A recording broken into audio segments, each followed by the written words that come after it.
بيشن عيسى ويني العقاش يشوفكم قامين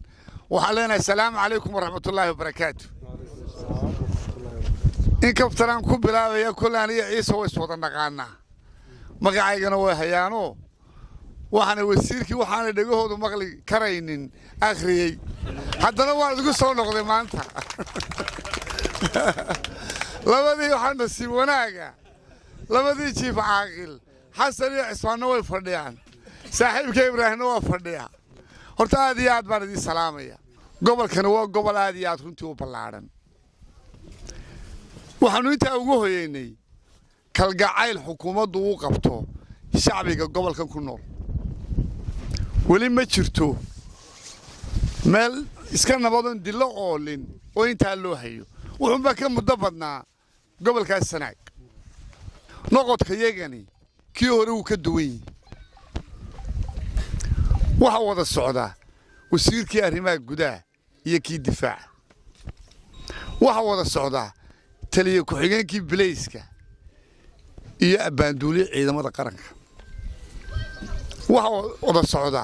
taliye qeybyadii iyo taliyaashii gobolada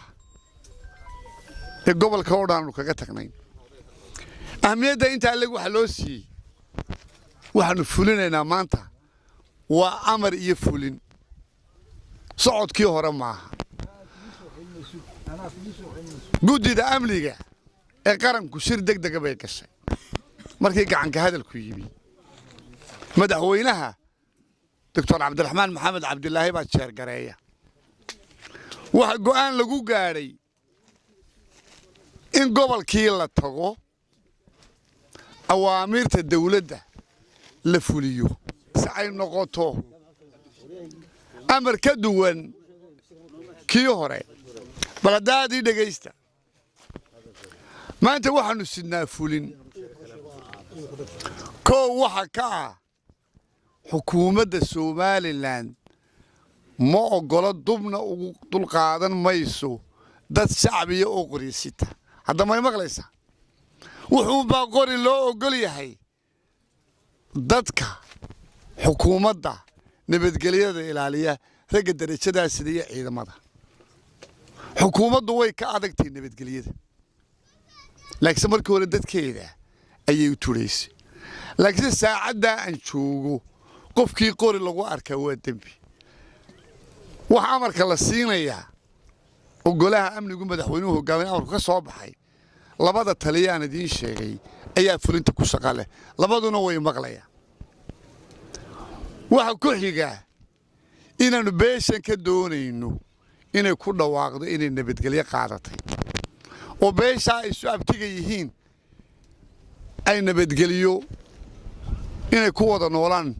oo arrinkaas inta aanu inaga dhaafin ay qaadato waxa raaca inta markaanu helno in xukuumaddu gogashii nabadda dhigayso oo ilaaminayso goobta iyo waqtiga saynu u dhamayno waxa idin dhex maray idinkii abtiyaashi dhawaaqeedana wasaaradda arrimaha gudaha idin soo gaarsiinaysa laakiin labada fariimood aanu sidnaa waxa weeye dhalinyaro kulle kuwa madaxa dhaadheer la ku qoriyaastay haban mananaya inaan qori dambe uu dambi yahay xukuumaddu ma qori sida karta odayaashana waxaanu marti uga nahay inay nabadgelyadii ku dhawaaqaan waxaan dub ugu noqonayaa gobolka waxaanu maraynaa maalintii shanaad baan maraynaa waxaanu ka soo bilownay xariirad laba habeen baan u heeyay waxaan ugu ducaynayaa dadka halka ku nool magacooda iyo xariirtii bay isu yimi magaca samada laga bixiyaa waxaan ugu nimid dad xariira oo aan kala shirin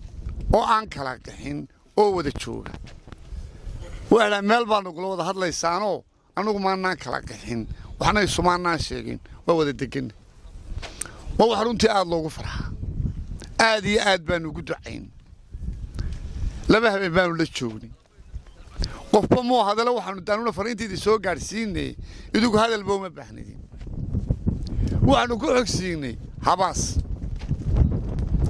habaas beel quraanu ugu nimid